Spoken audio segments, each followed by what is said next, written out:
지금으로부터 130여 년 전, 이 땅 조선은 그저 암흑이었습니다. 그러나 고통과 절망의 탄식 속에 전해진 한 줄기 복음의 피. 오로지 주님의 말씀을 붙들고 머나먼 바다를 건너온 믿음의 선교사들이 있었습니다.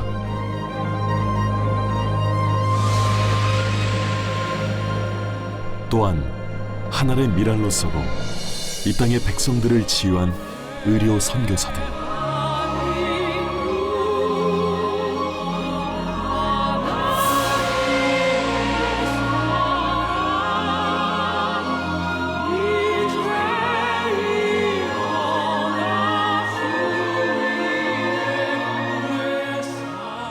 목숨을 다해 조선을 사랑했던 거룩한 영혼들의 이야기.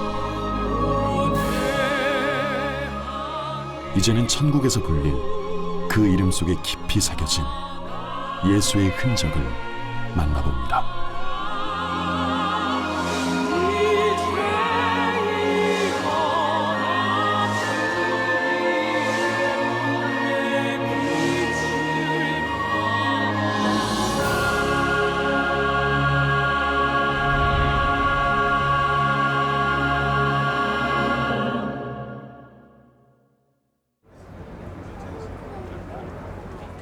세계 제1의 도시 뉴욕. 저마다의 꿈을 찾아서 나고드는 이들을 부풀게 만들었던 희망의 항구. 이 기회의 땅, 자유의 도시는 쉽사리 잠들지 않습니다. 미국 뉴저지주에 위치한 럿거스 대학교인데요. 250년 전통을 간직한 유서 깊은 곳으로 뉴저지주의 최대 규모를 자랑하는 캠퍼스입니다. 오케이. 삼엄한 보안을 거쳐 들어선 럿거스대 고문서 자료보관실. 누군가의 열정과 호기심으로 모은 다양한 자료와 희귀본들이 가득합니다. 그 중에서 찾아낸 한 권의 책. 동양학자 윌리엄 그리피스의 은자의 나라 조선. 조선이라는 미지의 땅을 서양에 소개한 최초의 원본인데요. 이 책이 처음 출판된 것은 1882년. 조선을 향했던 선교사들에게는 교과서와도 같았습니다. And was very influential for Protestant missionaries to actually go to Korea, and they probably read this book to introduce them to Korea. 지금껏 공개되지 않았던 그리피스의 상자가 열리는 순간,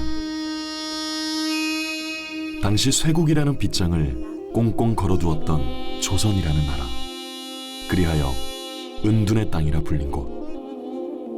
130년 전 신비로운 조선이 우리 앞에 고스란히 모습을 드러냅니다. This is an example of Griffith's photos from Dr. Hall. Like Dr. Hall, Griffith was very interested in women's education in Korea. And very important photo taken in Pyongyang in 1915. And it shows Dr. Hall. Oh, Dr. Hall. 조선 여인들에 둘러싸인 파란 눈의 여의사 로제타 홀과의 첫 만남입니다. 100년 전 이 사진이 찍힌 장소는 바로 조선의 평양.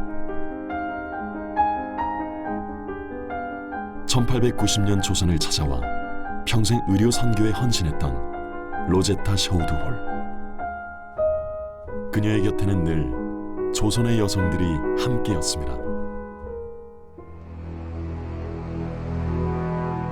미지의 땅, 낯선 언어, 멀고 먼 나라 조선에 복음과 치유의 빛을 들고 나타난 여의사. 질병과 무시, 그보다 더한 편견으로 고통받았던 한국의 여성과 장애인들에게 숭고한 의술을 펼치며 참된 예수의 사랑을 실천했던 빛의 선교사 로제타 셔우드 홀.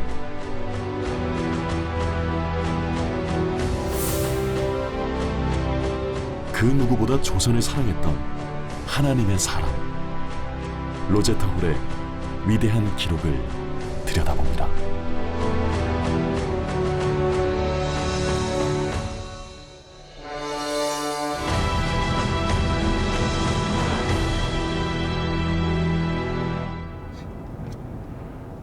뉴저지주의 드류 대학교.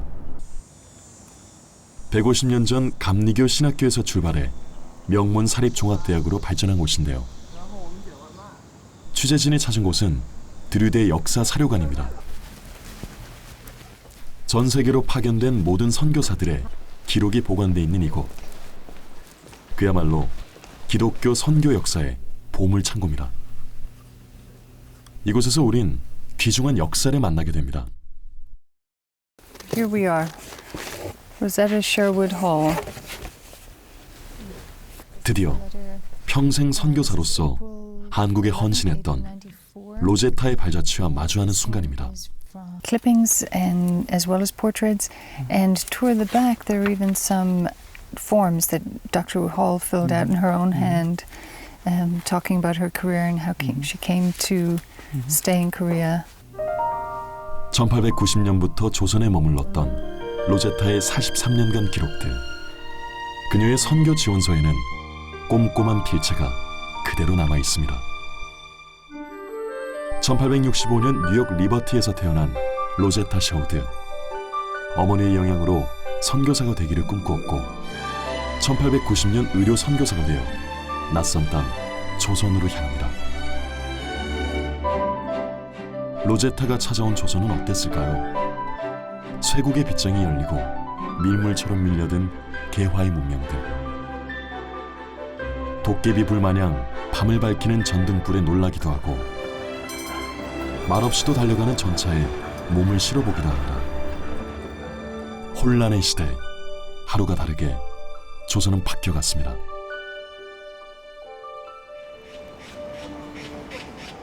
가을이면 가장 걷고 싶은 길이 되는 정동의 덕수궁 돌담길. 도심 속 켜켜이 세월을 안고 선 정동은 130년 전 격변의 근대사를 겪어낸 역사적 공간입니다. 최근 한국 최초의 여성병원인 보구여관의 터를 복원하고 그곳에 의미를 새기고 있습니다.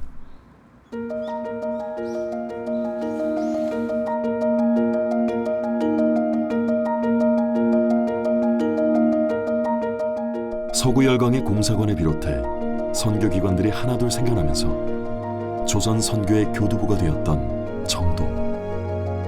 보구여관도 감리교 선교사에 의해 세워졌습니다.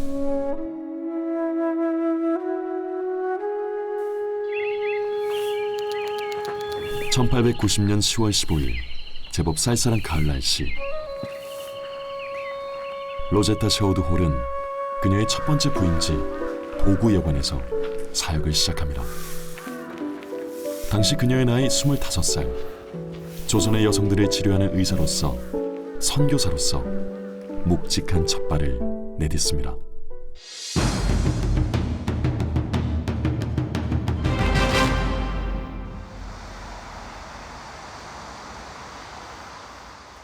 서울 마포구 양화진 외국인 선교사 묘원. 이 땅에 복음을 전하기 위해 찾아온 선교사와 그 가족들. 이들의 숭고한 희생을 기억하는 발걸음이 끊이지 않습니다. 이곳 양화진 문화원에서 로제타의 기록을 찾았습니다. 이것이 로제타 선교사가 한국에 올 때 그 여정을 기록한 편지입니다. 34장의 한지를 이어붙인 무려 31m의 두루마리 기행문. 로제타는 이 기록에 지는 해를 향하여라는 제목을 붙입니다. 1890년 8월 배를 타고 조선을 향했던 기나긴 2달간의 여정. 드디어 10월 10일 로제타는 부산에 도착합니다. 그녀에게 있어 조선의 첫인상은 과연 어땠을까요? 조선 사람들은 머리부터 발끝까지 흰 옷을 입고 있어서 마치 그림처럼 보인다. 우리는 남자들만 볼 수 있었는데 여자들은 해가 지고 남자들이 집에 들어온 뒤에야 밖에 나올 수가 있다. 남녀 구별이 엄격했던 봉건사회 조선을 목격한 로제타. 병이 들어도 여성들은 제대로 치료받지 못했습니다. 여의사를 필요로 하는 호소문도 눈에 띄는데요. 고명한 의사가 있다 해도 전국에 여자 의사가 한 명도 없으니 아무리 엄청난 부자라도 죽을 수밖에 없습니다.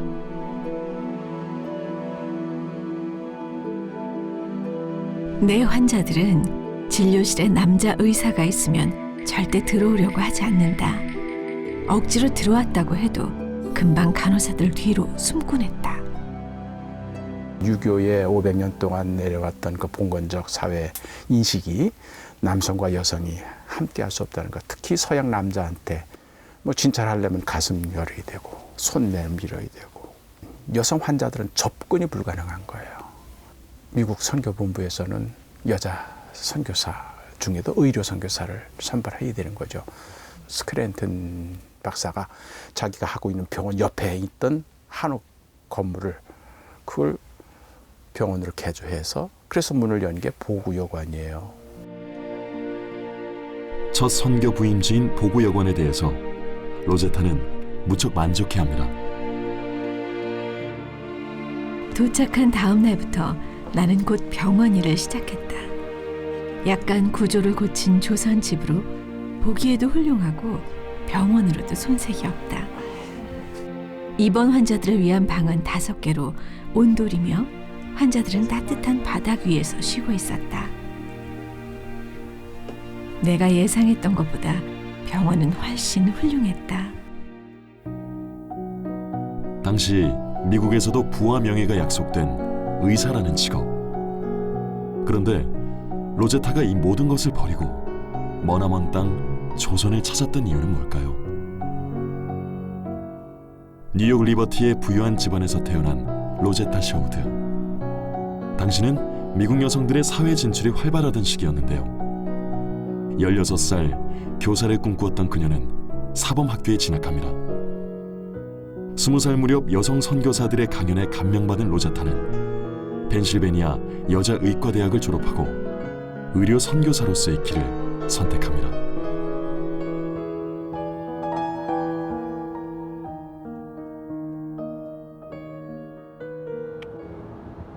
(1889년) 의사가 된 로제타.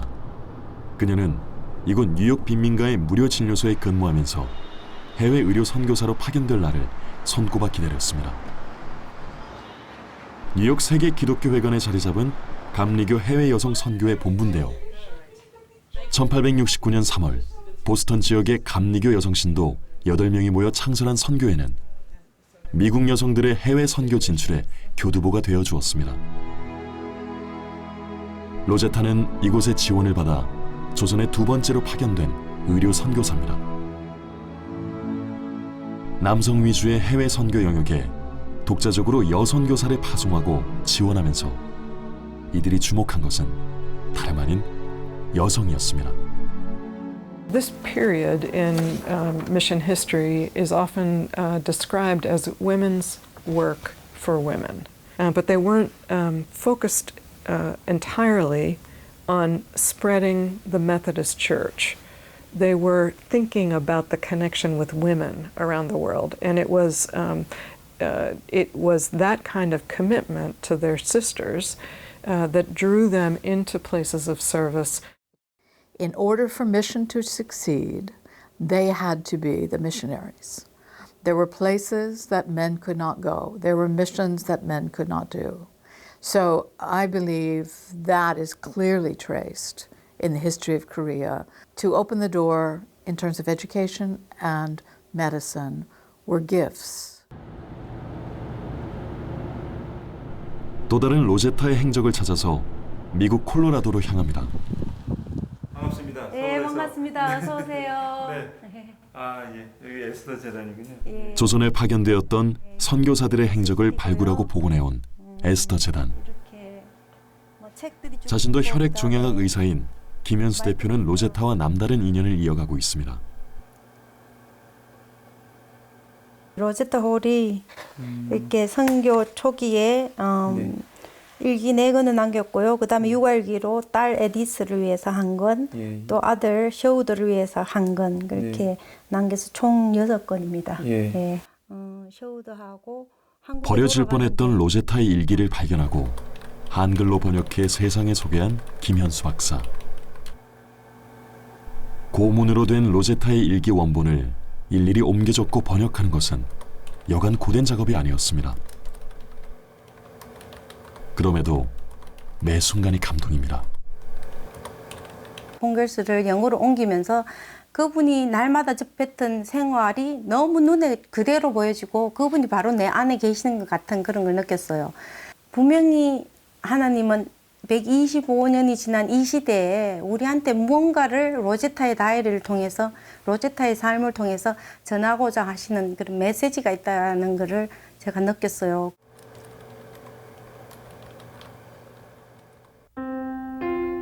로제타는 기록의 사람. 그녀가 남긴 4권의 선교일기는 성경 구절과 함께 그날 사역 내용이 담겨 있습니다. 사람들은 바다 건너 멀리 이곳까지 온 나를 용기 있다고 생각할지도 모른다. 하지만 사실 나는 겁쟁이다. 이 모든 것이 하나님의 선택이라면 온전히 그분께서 책임져 주시리라 믿자. 그런데 왜 자꾸 나는 이걸 잊어버리는 걸까?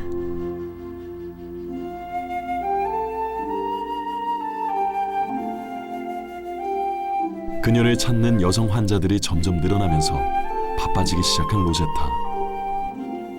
조선에서의 생활도 조금씩 익숙해져 갑니다. 환자들은 침대가 아니라 온돌 바닥에 누워있기 때문에 진찰을 하려면 나도 바닥에 앉아야 한다. 이 자세가 습관이 될 때까지 나로서는 참 힘든 일이다.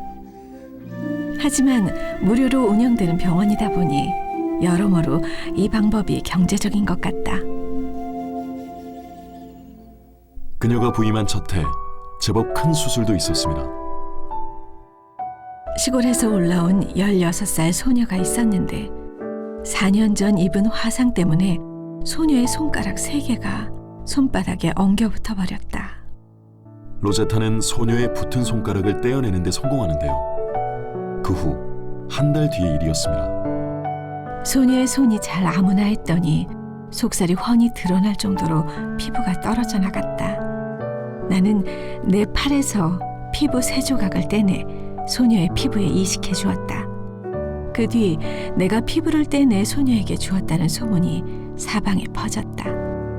이 당시 그 로제타는 사실은 피부 이식에 필요했을 때 자신의 피부를 절제해서 그렇게 다른 사람이 도움을 줬다는 그런 기록도 있습니다. 이런 걸 보면 또 약의 효과가 얼마나 큰지 잘 모를 때 본인이 직접 약을 먹어보고 그 효과를 확인한 다음에 한국인에 처방해주는 이런 일까지 있으니까 아주 엄청나게 자기 희생적인 의료 활동을 했다고 볼 수 있죠. 한편 로제타가 조선을 찾아온 무렵 당시 조선 정부는 예수교 전도를 금하는 금규령을 내렸습니다.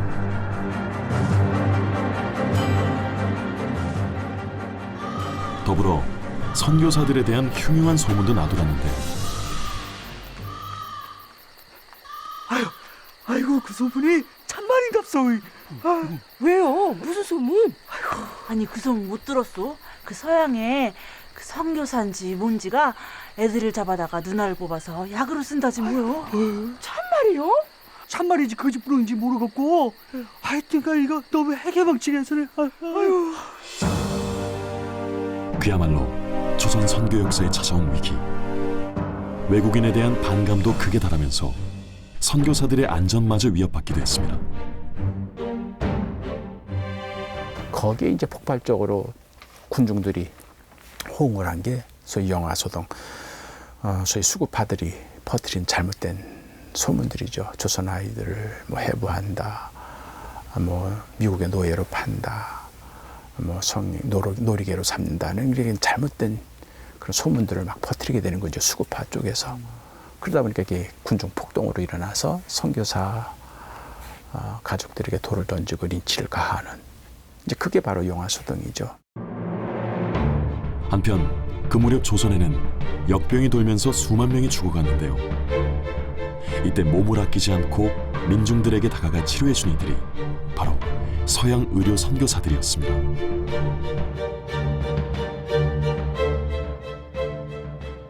보구여관이 이제 곧 세워지게 되고 또 제중원대로 감리교는 10여원을 세워서 반기독교 감정을 이제 좀 누그러뜨리는 그런 사업을 하게 되죠. 스크랜턴 박사는 소위 그렇게 얘기를 해요. 우리가 하는 역할은 벌목이다. 그런 표현을 해요. 벌목. 그리고 교육 선교사들이 하는 거는 썰의 질이다. 벌목이라는 거는 숲을 뚫고 들어가는 거예요. 저희 완강한 숲을 처음부터 못 들어가요. 그러니까는 먼저 길을 내야 되는 거예요. 근데 거기에 의사들이 제일 효과적이란 거예요. 로제타는 보구여관에 찾아오는 환자뿐만 아니라 일과가 끝난 저녁 시간을 이용해서 왕진을 나갔습니다. 왕진은 대부분의 경우 집 밖에 출입이 제한된 양반 계층 부인들의 요청으로 이루어질 때가 많았는데요. 선대왕후의 친척부터 영의정의 어머니까지 다양했습니다. 로제타는 신분이 높고 낮은 것으로 환자를 가리진 않았습니다. 내게 치료를 받으러 오는 환자들은 대부분 하층민이다. 상류층 여성들은 대낮에 거리를 다닐 수가 없기 때문이다. 나는 밤에도 병원 문을 열어서 어떤 계층의 여자 환자라도 꼭 치료받을 수 있도록 하고 싶다. 처음에 딱 오시자마자 그 다음날부터 일을 하세요, 이분은. 하루도 안 쉬고 바로 진료를 시작합니다. 높은 자나 낮은 자나 똑같이 봉사하시고 저기 성박에 거적을 덮고 움막을 치고 있는 그런 가난한 사람들은 필요하니까 매일 가는 거예요. 로제타를 안타깝게 했던 것은 사대문 성곽에 기거하는 이들의 비참한 모습이었습니다. 농촌에서 올라온 사람들은 집도 없이 성벽 바로 밑이나 성박 변두리에서 움막이나 거적을 덮고 지내야 했는데요. 뉴욕의 빈민가를 돌며 가난한 이들을 돌봐주었듯이 로제타는 굶주리고 병들어 고통받는 하층민들을 치료하는 것도 꺼리지 않았습니다.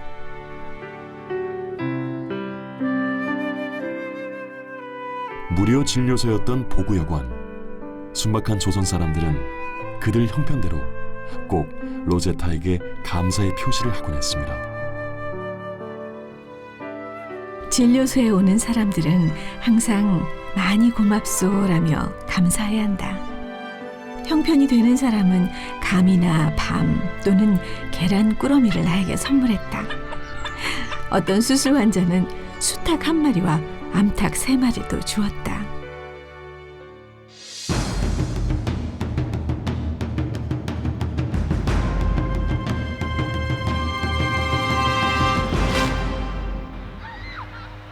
미국 서부에 위치한 천사의 도시 로스앤젤레스. 도심지에 자리한 UCLA 대학을 찾았습니다. 세계에서 유일하게 한국 기독교학을 개설한 대학. 그 중심엔 한국인 옥성득 교수가 있습니다. 기독교가 한국사에 끼친 영향만큼 선교사 연구에도 힘을 쏟고 있는데요. 미국 북 감리교 선교회가 발간하는 선교 잡지 이름이에요. 그가 소개하는 로제타의 기록. 올해 진료소 시간을 바꾸었다. 올해 들어서 진료소 시작 시간을 오전 10시에서 오후 2시로 바꿨는데 반응이 더 좋은 것 같다. 오후 2시쯤이면 진료 시작 전에 사람들이 꽤 많이 모여서 전도를 하는데 도움이 된다. 병원에서 환자를 기다리며 이상한 점을 발견했던 로제타. 오전에는 환자가 거의 오지 않는다는 건데요.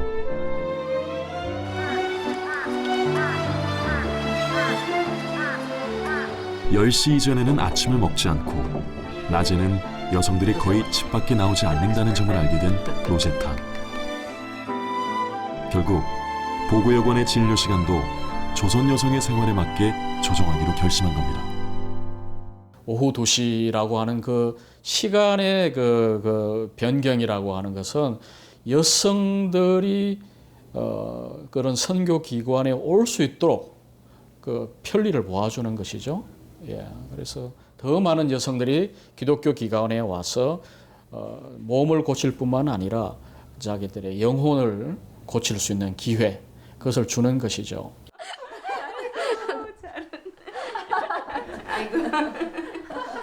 로제타의 헌신적인 치료에 감동받은 조선 여인들은 그녀가 전하는 복음에도 귀를 기울였습니다. 예수라는 분이 죽은 사람이 다시 살아나신 분이시나요? 그래요. 예수님은 십자가에 못 박혀 죽은 뒤 사흘 만에 부활한 분이에요. 모든 사람의 죄를 대신 속하고 말지요. 죽은 자도 살리십니다. 죽은 나사로를 일어나라는 말을 쓰므로 살렸습니다. 고단한 백성들은 하나님의 말씀에 기대어 희망을 품었습니다. 어느새 병원 대기실은 입원 환자들과 가족들이 함께하는 예배당이 됩니다. 처음에는 약봉지나 이런 병원에서 만든 그런 인쇄물에다가 성경 구절을 적어둔다든가 이런 방식으로 복음을 전했습니다만은 일정 기간이 지난 다음에는 병원에서 공개적으로 전도도 했고 또 치료받으러 오는 환자들에게 기독교 신앙이 얼마나 소중한 것을 가르쳐주고 나중에 이렇게 예수 믿는 사람들이 생겨났을 때 병원 안에서 자체 예배를 드렸습니다. 주일 오후 예배에 대한 관심이 높다. 예배에 참석하는 외부인이 평균 10명에서 봄에는 19명, 여름에는 57명까지 늘어났다. 8월 중순까지 예배 참석자가 총 1248명이다. 결국 로제타와 같은 의료 선교사들의 헌신적인 사역의 쟁기질이 있었기에 척박한 땅에도 믿음의 열매가 맺히게 된 것입니다.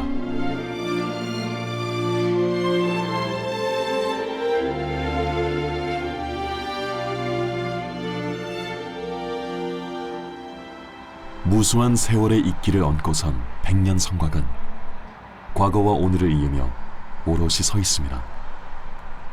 서울의 4대문 중 하나인 동대문. 무려 110년의 역사를 간직한 동대문 시장은 저마다 부려놓은 삶들로 활기찹니다.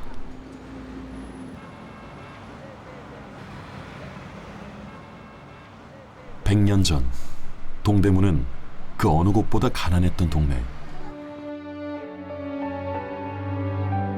성곽에 모여든 사람들의 척박한 삶을 위로하기 위해 로제타는 이곳에 병원을 세웁니다. 나는 동대문에서 방금 돌아왔다. 이달 15일부터 매주 화요일과 금요일에 의료 봉사를 하기로 한 것이다. 아직 환자들은 많지 않지만 머지않아 진료소는 커질 것이다. 동대문이라고 하는 지역이 소외된 지역이고 그 당시에 또 거기에 부인병원을 세워서 여성병원, 여자와 아이들을 위한 병원을 세운 것은 그야말로 이제 동대문 바가대 주로 사는 그 당시에 성 밖에, 영문 밖에 사는 사람들이야말로 민중층이거든요. 그래서 소외된 여성들을 위한 사업. 그것이 이제 미시스 홀이 추구하던 섬김의 신학, 그것을 실천한 중요한 사업이죠. 동대문 옆 성벽에 자리했던 진료소는 로제타가 예견한 대로 번창합니다. 훗날 보고여건과 통합되면서 동대문 부인병원으로 발전했습니다. 로제타는 보고여관을 비롯해 수도권 일대를 다니며 무료 진료를 계속해 나갑니다. 아무도 가지 않은 길을 가는 것. 늘 로제타를 담금질했던 이 말처럼 그녀를 필요로 하는 곳이면 어디든 달려갔습니다. 조선에서 내가 맡은 일을 좋아하며 이곳에 보내주신 하나님께 감사드린다. 서울의 선교사는 부인들까지 합쳐서 25명. 이 적은 숫자로 1000만 조선인들에게 무엇을 할 수 있을까?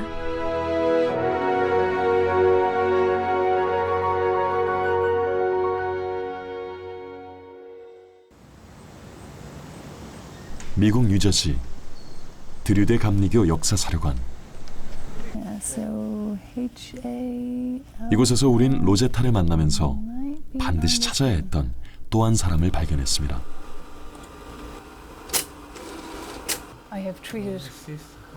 바로 로제타의 남편 윌리엄 제임스 홀 선교사입니다.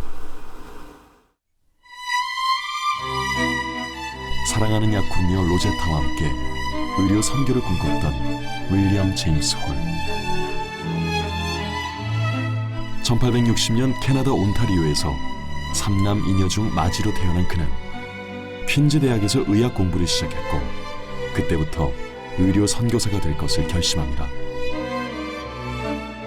뉴욕 빈민가의 무료 진료소에서 로제타를 만나 첫눈에 반한 윌리엄 홀. 로제타가 조선으로 떠나면서 잠시 헤어졌던 두 사람. 결국 사랑의 결실은 지구 반바퀴를 지나 머나먼 땅 조선에서 맺었습니다. 신혼의 단꿈도 잠시 윌리엄은 곧 선교 파송지 평양으로 가야만 했습니다. 1866년 제너럴 셔먼호 사건이 일어났던 평양. 미국 상선 제너럴 셔먼호가 교역을 요구하며 행패를 부리자 평양 사람들이 배를 태워버린 사건입니다. 제너럴 셔먼호 사건 이후 그 어느 때보다 외국인 선교사나 기독교에 대한 반감이 극에 달했던 평양. 감리교의 윌리엄 홀과 장로교의 사무엘 마페, 이들은 죽음을 각오해야 했습니다.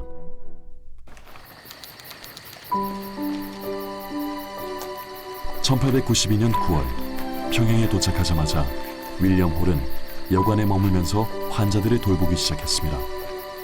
그러면서 조금씩 평양 사람들에게 좋은 인상을 심어주었는데요. 그를 곁에서 도와줬던 사람이 바로 훗날 한국인 최초로 목사가 된 김창식입니다. 평양에 정착하기 위해 감리교회온 윌리엄은 김창식의 명의로 서문 밖에 한옥 기와집을 구입합니다. 드디어 감리교회 평양 선교기지를 확보하게 된 윌리엄. 1894년 5월 홀 가족은 모든 것이 낯선 평양에 도착합니다.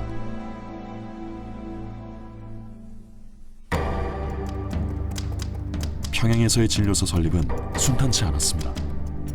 홀 가족이 평양에 들어가자마자 사건이 발생합니다. 김창식이 구금됐습니다. 건물 전주인들 모두 하옥됐습니다. 이른바 평양 기독교도 박해 사건. 윌리엄은 긴박한 상황을 서울 선교본부의 스크랜튼 박사나 영사관에 정보를 보내어 도움을 요청했습니다. 마펫 선교사나 나와 관련된 모든 사람들이 이유나 설명도 없이 감옥에 갇혔습니다. 집도 반납하랍니다. 영국 총영사와 나는 조선 외무부에 조선인들을 석방하라는 명령을 즉시 내려달라고 요청하고 있습니다. 그런데도 왜 수감자들을 석방하지 않는 겁니까? 어떤 특별한 조치가 없는 한 이들은 처형당할지도 모릅니다. 그들은 감히 사형을 집행하지 못할 겁니다. 외무부에는 2번이나 석방 명령을 보냈습니다. 사건은 별다른 진전이 없었는데요. 옥에 갇힌 이들은 하나님을 모독하라며 심한 매질도 당했습니다. 윌리엄이 쓴 편지엔 당시의 절박한 심정이 그대로 느껴집니다. 우리는 어느 순간에 폭도들이 들이닥칠지 알 수 없는 위험한 상태에 있습니다. 10만의 평양 사람 중 외국인은 우리뿐입니다. 아내와 아들 쇼우들을 집에 남겨놓고 전신소에 가 있을 때 어떤 일이 닥칠까봐 얼마나 두려운지 모릅니다. 죽음을 두려워하지 않았던 이들에겐 결국 승리의 순간이 찾아옵니다. 모두 석방됐습니다. 다만 김창식이 심한 상처를 입었습니다. 환란은 그만큼의 충만한 은혜를 입습니다. 끝내 굽히지 않았던 김창씨. 이후 그는 조선의 바울로 불렸습니다. 이 모든 과정에서 선교사들이 직접 개입은 안 했지만 외교적인 루트를 통해서 오히려 관차사나 평양 주민들이 더 두려워하는 라인이에요. 이거는 중앙정부의 지시니까 이걸 해결하는 거죠. 그러니까 선교사가 직접 뛰어들어가 가지고 뭐 구출 작전을 편대거나 뇌물을 준다거나 이렇게 했다고 하면은 아마 이건 더 어려웠을 거예요. 그러나 당시 참 슬기롭게 이것을 외교적인 정치적인 방법을 통해서 이걸 풀어나간 거죠. 1894년 6월 청일 전쟁이 발발하고 최대 격전지가 된 평양은 폐허가 됩니다. 다시 서울로 온 홀 가족. 그러나 사상자와 질병 가득한 평양을 외면할 수 없었던 윌리엄은 평양으로 달려가 부상당한 사람을 치료해 주었습니다. 그러다 결국 열병에 걸리고 맙니다. 이미 윌리엄은 더 이상 말하는 것조차 힘들어했다. 울음소리를 내지 않으려고 안간힘을 써야 했다.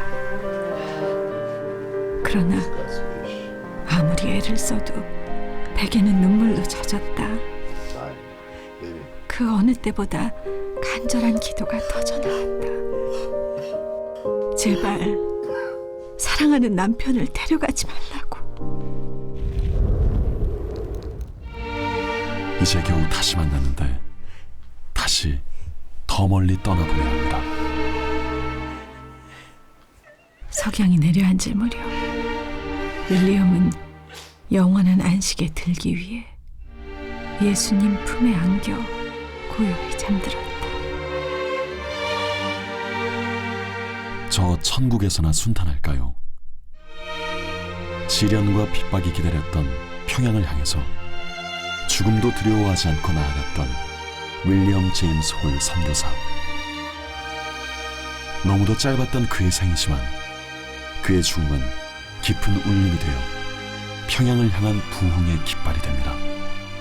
홀은 한국에 와서 5년 만에 죽은 거예요. 35 나이에. 그분이 한국에서 와서 건 죽는 모습만 보여준 거예요. 근데 그게 평양 사람들을 감동시킨 거예요. 전염병 창궐돼가지고 또 다시 2차 피난 가는 그 시절에 홀은 들어가는 거예요. 그리고 그 병을 진료하다가 목숨을 잃어요. 저는 그게 평양 사람들의 마음을 열었다고 봐요. 그냥 자기가 믿는 예수처럼 그냥 한 거예요. 그러니까 그 완강했던 평양에 문이 열리게 되는 거죠. 또 한 번 평양을 감동시킨 사건. 로제타는 남편의 부의금으로 병원을 짓습니다. 바로 평양 최초의 근대식 병원인 기홀병원입니다. 만삭의 몸이었던 로제타. 윌리엄이 세상을 떠난 뒤 선물처럼 찾아온 아기 이디스가 태어났습니다. 로제타는 두 아이의 탄생과 성장 과정을 기록한 육아일기를 남겼는데요. 생일 때마다 아이의 손 크기를 그리고 머리카락도 잘라서 붙여두었습니다. 사랑의 주님은 내게 이디스를 보내주셨다. 이 아이는 자라서 아빠의 하나님을 사랑하고 그분을 위해서 일하겠지. 그래서 늘 나에게 위안을 줄 것이다. 이디스는 늘 행복해 보인다. 마치 아빠처럼 매일매일이 인생 최고의 날인 것만 같다. 윌리엄이 없는 지금 로제타에게 두 아이들은 위안이자 살아가는 힘. 그러나 이질에 걸린 어린 이디스가 끝내 병마를 이겨내지 못했습니다. 하루하루 체온을 체크하며 아이의 상태를 기록했던 로제타. 마지막 순간은 그야말로 절박함이 고스란히 묻어납니다. 이디스가 그렇게 좋아했던 흰 민들레 꽃을 손에 쥐어주었다. 가여운 아기는 오랫동안 꽃을 꼭 쥐고 있었다. 섭씨 41.5도. 숨이 가쁜 아이를 가만히 팔에 안고 흔들어 주었다. 눈을 크게 뜨고 엄마를 바라본 채 작은 영혼이 서서히 떠나간다. 이디스는 세상에 보내주신 하나님의 품으로 다시 돌아갔다.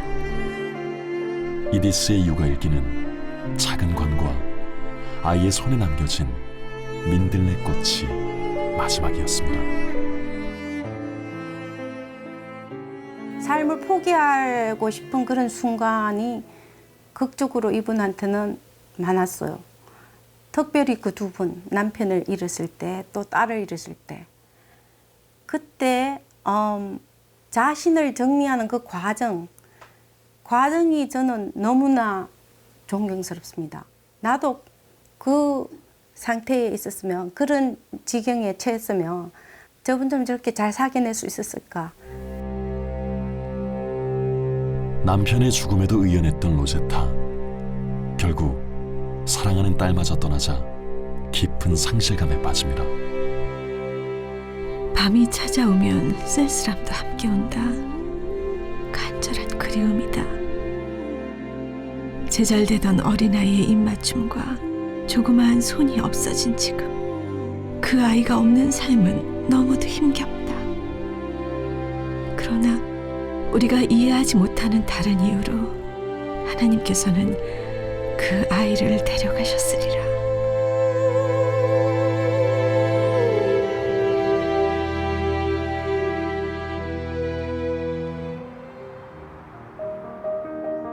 양화진 외국인 선교사 묘원에 무심한 듯 계절이 날입니다.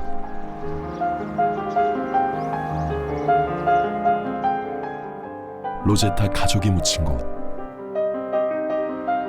한순간도 함께할 수 없었던 이들이지만 오로지 주를 위해 살았던 홀가족의 숭고한 삶은 오롯이 기억됩니다. 이제는 모두 영원한 천국에서 함께 웃고 있지 않을까요? 짧은 생을 살다 갔지만 그 누구보다 엄마에게 위로가 되었던 딸 이디스. 로제타는 소중한 딸의 이름으로 첫 어린이 병원을 세웠습니다. 이디스를 떠나보내고 한 달도 안 돼서 로제타는 여성 전문 병원인 광해여원을 엽니다. 평양에도 여성 진료소가 생긴 건데요. 슬픔이 밀려올 때마다 로제타는 아픔 많은 조선 여성들을 치료하는 일에 더 몰두했습니다. 특별히 자신의 남편의 죽음, 또 딸의 죽음을 통해서 그 어머니의 마음으로, 부인의 마음으로 주위에 있는 조선 사람들, 특별히 여성들을 위해서 헌신했던 어머니와 같은 선교사라고 할 수 있겠죠. 선교사로서 자신이 갖고 있는 문화, 자기가 주고 싶은 것을 준 선교사가 아니라 조선 사람들의 눈높이에서 조선 사람들이 필요한 것을 주려고 노력했던 선교사입니다. 평양에서 그 누구보다 헌신했던 로제타. 평양 사람들은 그런 그녀를 평양의 오만이라고 불렀습니다. 홀부인은 평양의 어머니로 불렸다. 10만 명의 여성과 어린이들이 질병의 고통에서 벗어났으며 그들 중 수천 명은 예수님께로 인도되었다. 로제타의 흔적을 찾아 대구로 향합니다. 대구대 점자 도서관에는 로제타 홀 선교사의 특별 전시가 열리고 있는데요. 의료 선교사였던 로제타는 또한 특수 교육의 어머니로 불렸습니다. 저기에 있는 책들은 사점으로 된 평양점자 책입니다만은 저 책은 홀 여사께서 최초로 만든 성경책이라고 이렇게 말씀드릴 수 있습니다. 로제타가 한지에 기름을 먹여 구멍을 뚫고 만든 점자 성경.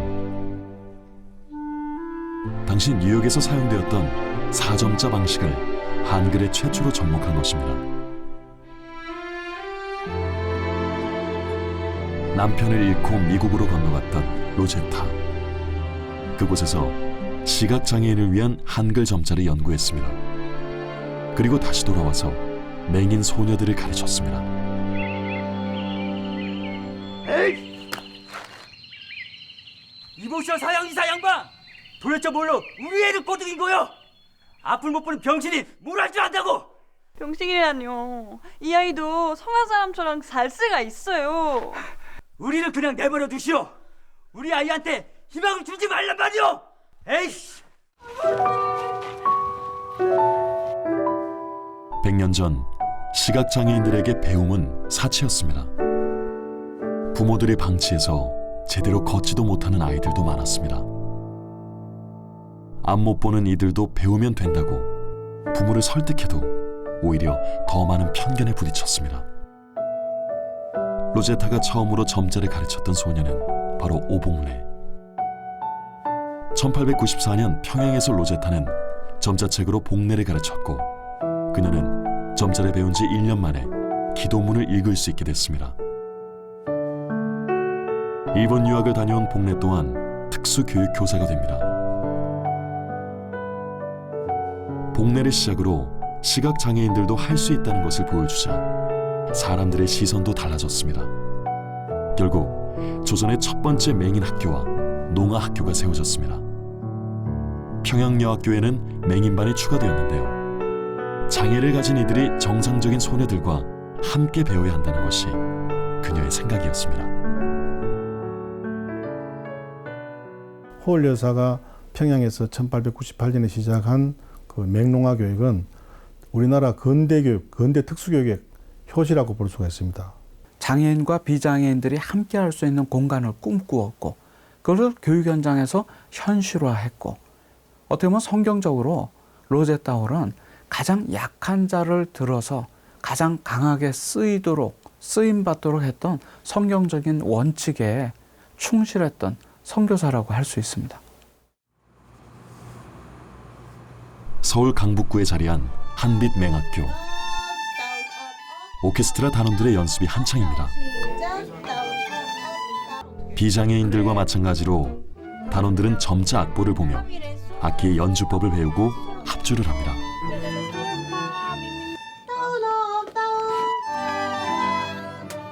어느새 소릿결은 하나의 음색을 만들어냅니다. 음악 점자로 제가 느끼기에는 한계는 없다고 생각해요. 다만 이제 조금 더 악보를 한 번에 보고 배우는 거랑 그리고 점자로 손으로 봐가지고 악보를 보는 거에서 조금 차이가 있을 뿐이지. 베토벤처럼 신체의 장애를 극복하고 멋진 연주를 하는 피아니스트가 돼서 아이들에게 좀 더 국어를 쉽게 가르쳐주고 싶고 또 그것이 어렵지 않다는 거를 알려주고 싶고 또 어느새 꿈을 꾸고 바라는 것을 이야기하는 이들. 앞을 못 보면서 희망도 잃었던 100여 년 전 맹인 소녀의 눈물. 로제타는 그녀에게 그들과 마찬가지로 볼 수 없었던 시각장애인 작가의 이 노래를 가르쳐줍니다. One of the gifts that she, I know, brought with the gift to the children who were both deaf and blind were the songs of Fanny Crosby, who, of course, as a hymn writer herself, was blind. She used those, and some of that motive for teaching a child who was blind to be able to sing a hymn written by a woman who was blind, but it gave them the eyes of faith.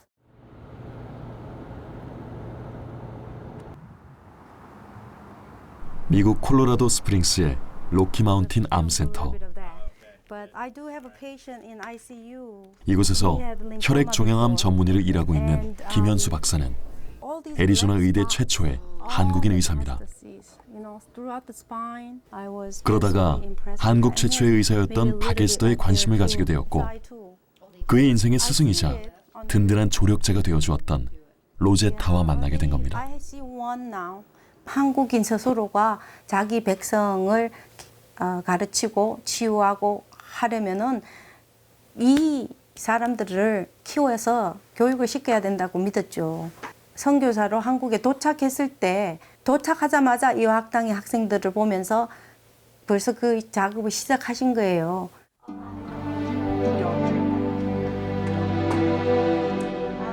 (1891년) 신학기가 시작되기 전 로제타는 이화학당에서 영어를 제일 잘하는 소녀들을 골라 의학을 가르치기 시작했습니다. 여학생 5명에게 생리학을 가르치기 시작했다. 그 소녀들은 점동, 오가와, 수전, 애니, 그리고 봉선인데 어제는 처음으로 시험을 쳐보았다. 모두 훌륭히 해냈다. 로제타가 가르친 5명의 소녀들 중에서 가장 뛰어났던 아이는 점동. 훗날 한국 최초의 여의사가 된 박에스터였습니다. 점동이는 튼튼하고 건강한 14살 소녀다. 영어도 곧잘하고 영리해서 내가 훈련시키고 싶을 만큼 탐이 난다. 로제타의 도움으로 미국에 건너간 박에스터는 볼티모어 의과대학에 진학하여 의사가 된 뒤 의료 선교사로 고국에 돌아옵니다. 이제 한국으로 다시 돌아가서 사역을 하시잖아요. 근데 10년밖에 못하고 아까운 나이에 돌아가셨어요. 그 10년 동안 정말 열심히 일하셨어요. 자신의 모든 것을 바치고. 그래서 아마 그 결핵이 더 심해지셔가지고 결핵 때문에 돌아가셨는데요. 그 못다 핀 그런 꽃송이 같더라고요, 마음이. 남편과 딸을 먼저 보내고 자매보다 더 끈끈한 정을 나눴던 로제타와 박에스터였습니다. 그러나 1910년 봄 박에스터마저 결핵으로 세상을 떠나고 맙니다. 모든 이들에게 기쁜 소식으로 오신 아기 예수. 성탄의 기쁨이 번지는 명동거리는 그 어느 때보다 화려합니다. 이맘때면 어김없이 등장하는 것이 있는데요. 바로 크리스마스 실입니다. 최초의 크리스마스 실은 1932년 일제강점기 무렵 로제타의 아들 셔우드 홀에 의해 시작됐습니다. 토론토 의대를 졸업하고 선교사로서 다시 조선을 찾았던 셔우드. 그가 의사가 된 것은 다름 아닌 박에스터의 죽음 때문이었는데요. 그의 자서전인 조선회상에는 당시의 충격을 이렇게 기억하고 있습니다. 에스더의 죽음은 나에게 큰 충격이었다. 한창 때인 그녀는 물론 그녀가 사랑한 수많은 조선인의 생명을 앗아간 질병, 결핵을 퇴치하는데 내 온 힘을 다하리라 결심했다. 한국인이 고통당하고 있는 이 결핵을 퇴치해야 되겠다. 이게 사실 중요한 과제였습니다. 그래서 어떻게 하면 이 한국의 가장 큰 질병으로 한국인이 고통받는 이 결핵을 퇴치할 수 있겠는가 그렇게 고심하다가 그때 그분이 시작한 것이 크리스마스 시를 개발하게 된 거죠. 이걸 가지고 모금을 얻은 돈을 가지고 결핵 협회를 만들고 또 결핵 환자를 위한 요양시설을 만드는 등 이런 활동을 전개했지요. 셔우드 홀은 우리나라 최초의 결핵 전문 병원인 구세요양원을 해주에 설립하고 아내와 어머니 로제타와 함께 환자들을 돌보며 결핵 퇴치 운동에 앞장섰습니다.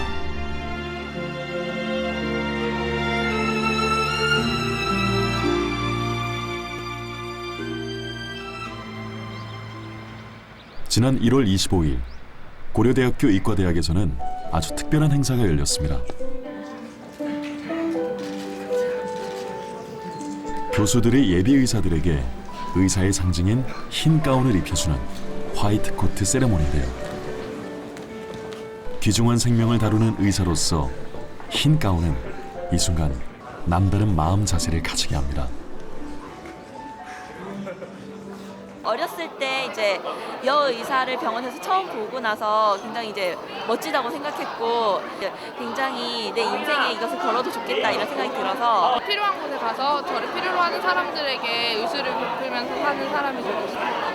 자유, 정의, 진리의 정신으로 자유롭게 의학을 배우고 의사로서 꿈을 키워가는 여학생들. 인류 사회에 봉사하는 로제타가 이들의 모습을 보았다면 어땠을까요? 1928년 9월 로제타는 경성 여자의학 강습소를 열고 오직 여성들을 위한 의학 전문학교를 만듭니다. 이 학교는 오늘날 고려대 의과대학의 모태가 되었습니다. 여성 환자를 치료하는데 아무래도 조선 여성들의 문화, 언어 이게 안 맞아요. 그러니까 제대로 된 진료 활동을 위해서는 여성도 조선인 여성이에요. 그래서 위민 투 위민이 아니라 코리안 위민 투 코리안 위민 이렇게 돼야 되겠다. 해서 여성 의사를 키워야 되겠다.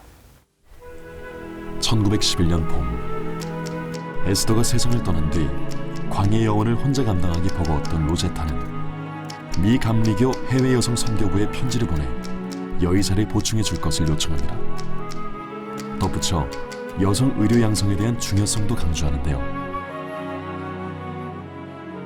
저는 기독교가 여성에게 고등교육의 기회를 주었고 의학에서 여성들에게 그들의 천부적인 권리와 특권을 회복시켰다고 믿습니다. 그렇지 않나요? 1911년 뉴욕 해외 여자 선교부 본부에 있는 로드 와일러 총무에게 보낸 편지에 보면 한국에서 여자 고등교육에서 특별히 여자 의사를 양성하는 여자 의대를 세워야 된다. 그래서 그것을 지원을 요청하는 편지가 나옵니다. 이제 그것은 이제 기독교 문명에서 여성 교육에서 특별히 이제 중요한 여자 의사 양성 부분을 이제 강조하고 요청을 한 것이죠. 그로부터 17년이 지나서야 로제타는 여자 의학 강습소를 세우며 그녀의 꿈을 이루어냈습니다. 1931년 경성 여자 의학 강습소는 6명의 1회 졸업생을 배출했고 모두 의사 시험에 합격합니다.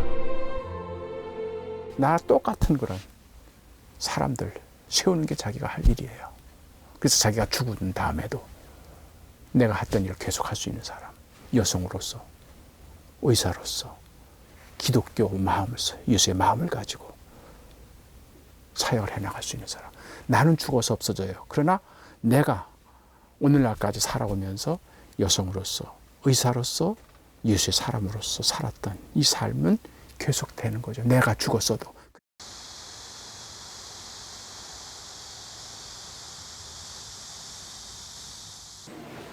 지난 9월 양화진 100주년 기념관에서는 로제타 홀의 일기를 공개하는 특별 전시회가 열렸습니다.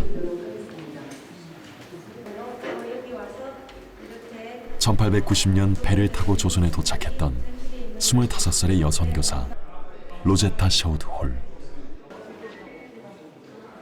그 파란만장했던 삶이 125년의 시간을 건너 우리와 만납니다. After all that tragedy, still that strong faith in God. 그동안 로제타의 일기가 한국에 올 수 있도록 애썼던 에스더 재단 김현수 박사와 로제타의 후손에게도 아주 특별한 순간입니다. 이 다이어리는 홀가의 정신적인 유산이세요. 이분들이 125년을 품에 안고 계신 분입니다.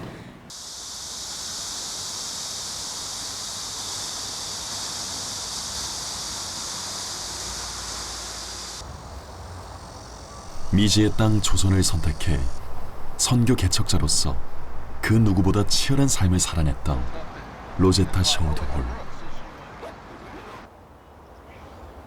머나먼 땅에 남겨진 가족들의 이름 하나하나에 마주서며 그의 후손은 가슴 뭉클해집니다.